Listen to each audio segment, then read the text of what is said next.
À la pointe de la Bretagne, c'est l'heure de la marée basse dans la baie de Douarnenez. Une fois par mois, les agents du parc naturel marin d'Iroise viennent se mettre à l'eau sur la plage de Kervel. Sinon, dis-moi Philippe, explique-moi ce que vous êtes en train de faire. Là, on utilise un chalut de plage pour pêcher les juvéniles de poissons plats qui se trouvent exclusivement dans la zone de déferlement. On n'en trouve pas au-delà parce qu'ils ne peuvent pas aller à plus d'1 mètre de profondeur, donc ils suivent la marée et cette zone de déferlement. C'est du carlet, du turbo, du barbu et de la sole.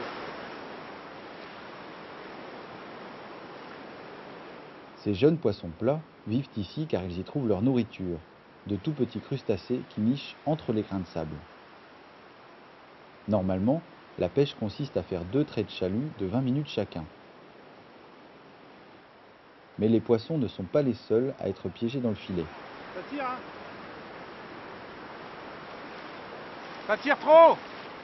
Ce jour-là, au bout d'à peine 5 minutes, le relevé s'arrête. Il y a un bouchon d'algue verte, donc on va le vider puis recommencer. En fait, sur cette plage, au même endroit que les juvéniles de poissons, prolifèrent les fameuses algues vertes, qui flottent entre deux eaux sur les premiers mètres du littoral. Elles s'accumulent dans le chalut et obligent à interrompre le relevé. Il s'agit ici d'algues fraîches, et donc a priori inoffensives. Combien de temps tu fais s'il te plaît, Thérèse? 10 minutes. 10 minutes, ouais, pas moitié Mais quoi. c'est pas mal, il y a du poisson. Hein. Ah, vache. Au milieu de cette salade végétale, les objets de l'étude sont bien là, surtout des juvéniles de sole et de turbo. Philippe, c'est un suivi que le parc marin a décidé de reprendre, qui existait dans les années 80, c'est ça? C'est ça, c'est un suivi qui a été lancé par l'Université de Bretagne occidentale, surtout Louis Quignou, qui a travaillé sur ces plages et sur la fonctionnalité de nourricerie de poissons plats. Pourquoi vous avez décidé de reprendre ce suivi 20 ans après, ou même 30 ans? Disons que c'est intéressant pour nous dans la mesure où le plan de gestion du parc marin affiche qu'on cherche à sauvegarder les potentialités de l'Iroise pour un certain nombre d'espèces d'intérêt halieutique, c'est le cas des poissons plats. Donc c'est important pour nous de suivre l'état de conservation de ces plages et leur fonctionnalité en matière de nourricerie. Alors effectivement, entre l'époque où l'université travaillait dans les années 80 sur ces mêmes secteurs et aujourd'hui, la différence c'est que la baie s'est drôlement enrichie via les bassins versants. Alors ça se traduit spectaculairement par des efflorescences d'algues vertes. Et donc nous on essaie de savoir si ça altère ou pas les fonctionnalités de ces plages.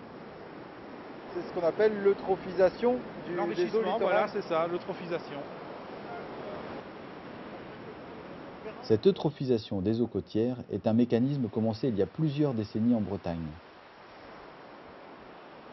La terre, via les rivières et les nappes phréatiques, amène en excès des nutriments au littoral, notamment de l'azote d'origine majoritairement agricole, qui sert d'engrais aux algues vertes.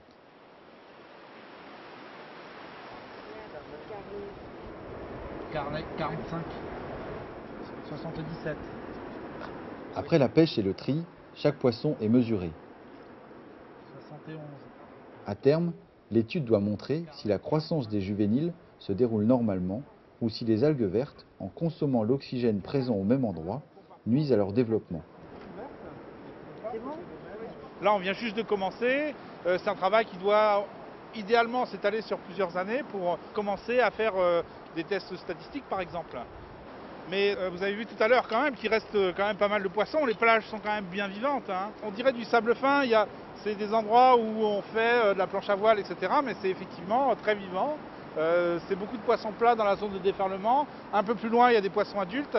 Un peu plus haut, ce sont des gisements de coquillages. C'est vraiment des entités très très intéressantes pour le fonctionnement des écosystèmes côtiers, ces plages. Mesurer les atteintes à la biodiversité est une chose toute récente en baie de Douarnenez. Le parc naturel marin d'Iroise n'a que 4 ans d'existence. Petit à petit, ces agents mettent en place les outils pour veiller à la préservation de cet environnement littoral exceptionnel.